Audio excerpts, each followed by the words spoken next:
साथियों, मनीषा केस में अभी अभी सबसे बड़ा खुलासा हुआ है। मौत का सच या साजिश। भिवानी से उठी चिंगारी जिसने पूरे हरियाणा को हिला डाला। हरियाणा का भिवानी, जो अक्सर किसान आंदोलनों, खेत प्रतिभाओं और राजनीतिक चर्चाओं के लिए सुर्खियों में रहता है, इस बार एक ऐसी वारदात के कारण चर्चा का केंद्र बना जिसने पूरे प्रदेश को हिलाकर रख दिया। 19 साल की मनीषा, जो एक निजी स्कूल में बतौर लेडी टीचर थी, अचानक रहस्यमयी हालतों से मौत हो गई।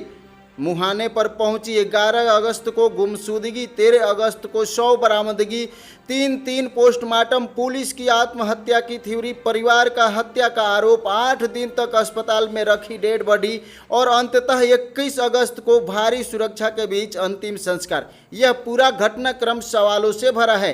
क्या मनीषा ने वाकई आत्महत्या की थी या फिर यह एक सुनियोजित हत्या थी?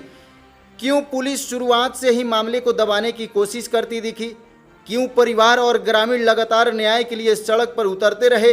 और क्यों सरकार को सीबीआई जांच की घोषणा आधी रात को ही करनी पड़ी? आइए इस पूरी कहानी को शुरुआत से समझते हैं। और सबसे पहले आप सभी लोगों से हमारे यह छोटा सा रिक्वेस्ट रहेगा, अगर अभी तक आप लोगों ने वीडियो को लाइक नहीं किया होगा तो लाइक करके चैनल को भी सब्सक्राइब कीजिएगा और अपनी कीमती राय कमेंट बॉक्स में अवश्य दीजिएगा। साथियों, एक साधारण सी लड़की, असाधारण सा सपना। भिवानी जिले के एक छोटे से गाँव में जन्मी मनीषा, जिसका पूरा नाम मीडिया में गोपनीय रखा गया, लेकिन स्थानीय लोग उसे मनीषा के नाम से ही जानते हैं।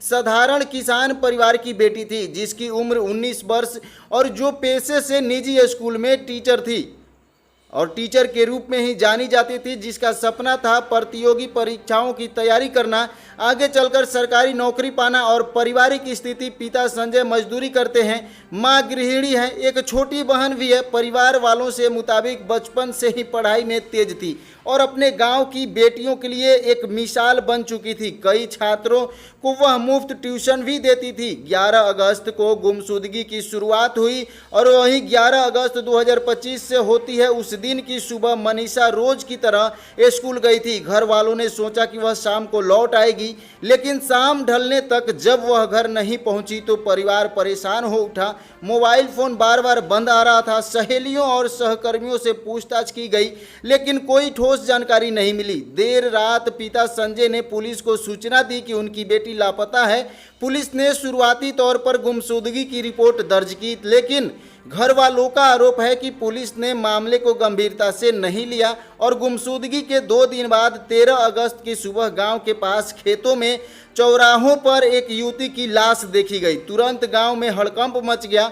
जब परिवार को बुलाकर शव दिखाया गया तो पहचान मनीषा के रूप में हुई। शव के हालात, चेहरे पर खरोंच, गले पर निशान, हाथों में चोट के निशान, कपड़े अस्त व्यस्त, जिससे परिजन और ग्रामीणों ने शक जताया कि यह आत्महत्या नहीं है, हत्या है। शव के पास ही पेड़ से लटका मिला बताया गया कि, लेकिन परिवार का दावा है कि हालत किसी भी संघर्ष की ओर इशारा कर रहे हैं। जिसके बाद लाश मिलने के बाद पुलिस ने तुरंत इसे सुसाइड केस बता दिया, लेकिन परिवार ने विरोध किया। पहला पोस्टमार्टम 13 अगस्त को जिला अस्पताल भिवानी में और पोस्टमार्टम हुआ और उसका रिपोर्ट में जो लिखा गया, मौत दम घुटने से हुई, सुसाइड की संभावना, लेकिन परिवार ने इसे सिरे नकारा।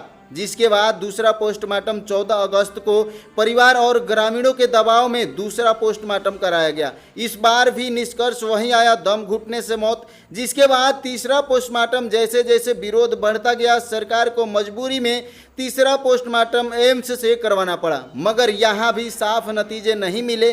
शव को 8 दिन तक नहीं उठाया गया। परिवार और ग्रामीणों ने पोस्टमार्टम रिपोर्ट को फर्जी बताते हुए शव लेने से इनकार कर दिया। 8 दिन तक शव अस्पताल में ही मर्चरी में पड़ा रहा। हर दिन प्रदर्शन होता रहा, नारेबाजी होती रही, मनीषा को न्याय दो, हत्यारों को फांसी दो। महिलाओं और छात्रों ने भी मोर्चा संभाला।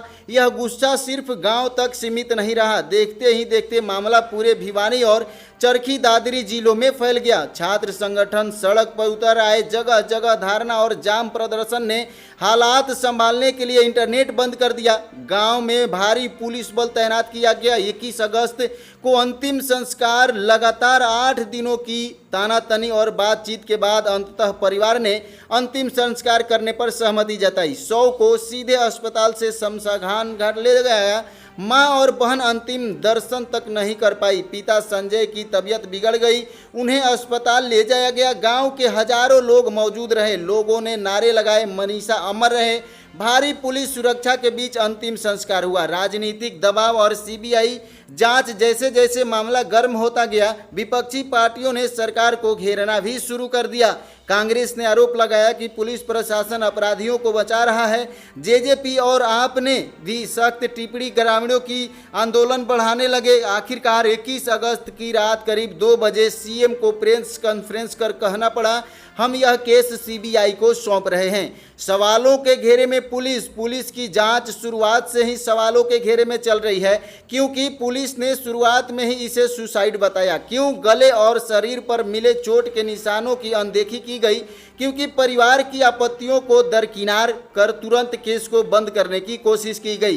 क्या किसी भी प्रभावशाली व्यक्ति को बचाने का दबाव था? मनीषा का परिवार टूटे सपने, टूटा हौसला। मनीषा के पिता संजय आज भी सदमे में हैं, बार बार यही कहते हैं कि मेरी बेटी आत्महत्या नहीं कर सकती, वह बहुत बहादुर थी, जरूर किसी ने उसे मारा है। माँ और बहन का रो रो कर बुरा हाल है, घर का कोना कोना मातम में डूबा हुआ है। समाज की प्रतिक्रिया इस केस ने नहीं, समाज में कई सवाल खड़े कर दिए हैं।